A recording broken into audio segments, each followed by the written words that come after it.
श्रीमद् भगवद गीता अध्याय 7 ज्ञान विज्ञान योग प्रस्तावना। नमस्कार भाइयों और बहनों, आज हम भगवद गीता के 7वें अध्याय ज्ञान विज्ञान योग का अध्ययन करेंगे। इस अध्याय में भगवान श्री कृष्ण अर्जुन को बताते हैं कौन भगवान को वास्तव में जान सकता है, भगवान का स्वरूप क्या है, भक्ति के कितने प्रकार हैं, क्यों लोग देवताओं की पूजा करते हैं और भगवान को पाना इतना कठिन क्यों है। इस अध्याय को ज्ञान विज्ञान योग इसलिए कहते हैं क्योंकि इसमें सिर्फ सैद्धांतिक ज्ञान ही नहीं बल्कि अनुभवजन्य प्रैक्टिकल ज्ञान भी बताया गया है। एक, भगवान का सच्चा ज्ञान। श्री कृष्ण कहते हैं, हे अर्जुन, जब मनुष्य पूरी तरह मेरे शरणागत हो जाता है तब वह मुझे पूरी तरह जान सकता है। उदाहरण, मान लीजिए कोई बच्चा डॉक्टर बनना चाहता है। वह केवल किताबें पढ़कर डॉक्टर नहीं बन सकता, उसे प्रैक्टिकल करना पड़ेगा, मरीज देखना पड़ेगा, दवाइयां देनी होंगी, ऑपरेशन सीखना होगा। उसी तरह भगवान को केवल किताबों से या सुनकर नहीं जाना जा सकता। अनुभव, भक्ति और सरेंडर जरूरी है। 2, अपरा और परा प्रकृति। भगवान अपनी 2 शक्तियों का परिचय कराते हैं।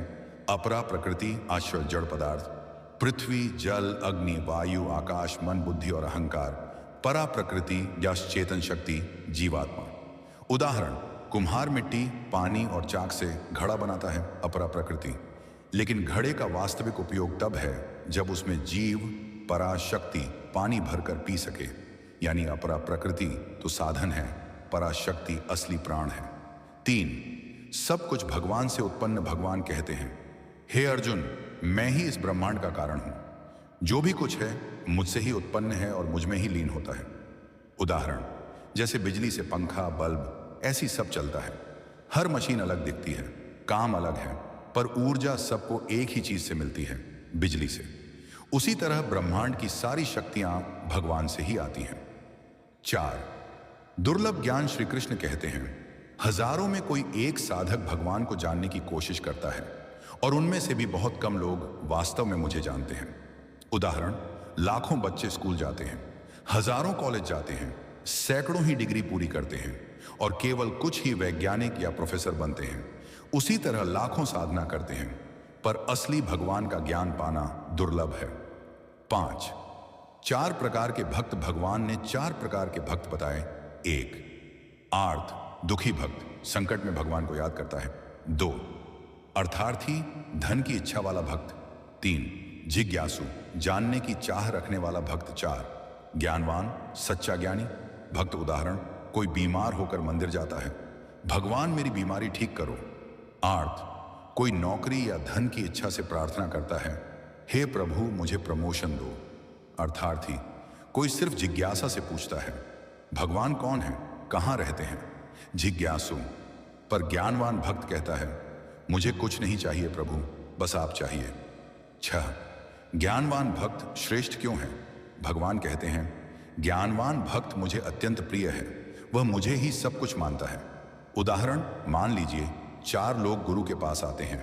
कोई सिर्फ बीमारी ठीक करवाने आता है, कोई पैसे मांगता है, कोई प्रश्न पूछता है और एक कहता है, गुरु जी मैं आपको ही पाना चाहता हूं। तो सबसे प्रिय कौन होगा? निश्चित रूप से चौथा।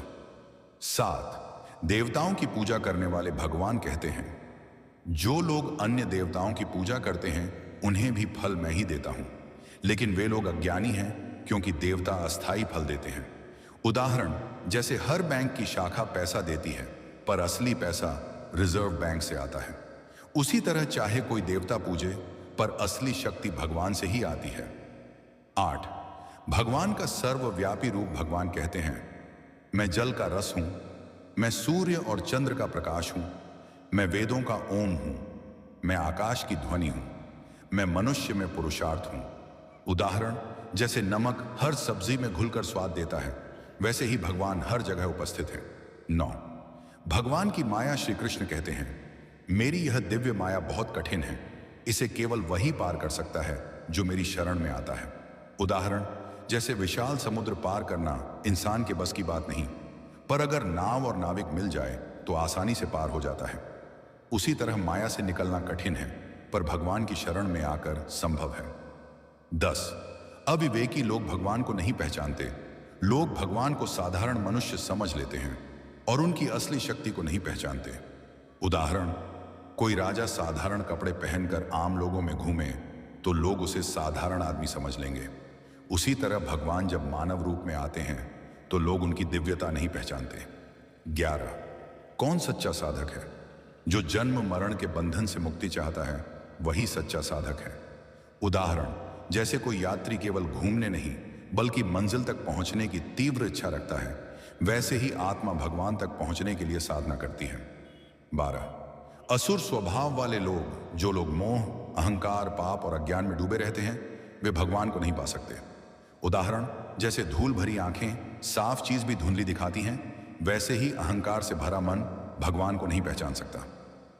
निष्कर्ष, अध्याय 7 हमें यह सिखाता है: 1, भगवान ही सब कुछ है, जगत का कारण, आधार और पालनकर्ता।